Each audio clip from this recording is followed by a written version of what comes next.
নয় এবং দুর্নীতি বা দলবিরোধী কোনো কাজকে কোনোভাবেই দল রেয়াত করবে না। দুর্নীতিতে জিরো টলারেন্স, রাজ্য বিজেপি কিংবা রাজ্য সরকার সবারই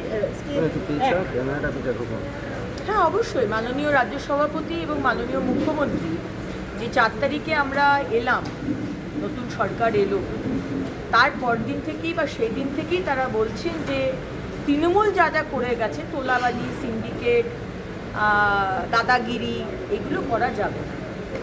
এবং যারা 4 তারিখে হয়ে গেছেন, মানে রাতারাতি যারা টিএমসি ছেড়ে বিজেপি হয়ে গেছেন, এখানে সব রং লাগিয়ে জয় শ্রীরাম পতাকা নিয়ে, তাদেরকেও কিন্তু ছাড়া হবে না। যে কেউ, সে দলের হোক দলের বাইরের হোক, 4টে হেল্পলাইন নাম্বার দেওয়া আছে।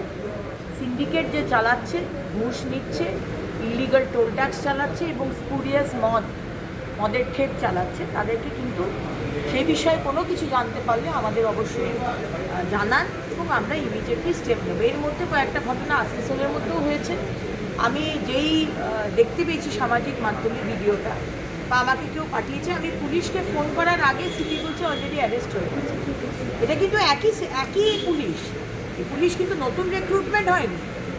15 বছর যারা চোরেদের না ধরে সাধারণ মানুষকে প্রবলেম করেছে, আজকে সেই পুলিশই 24 ঘন্টাও যায় না, চোর ডাকাত ক্রিমিনাল তাদেরকে ধরে নিয়েছে। দিদি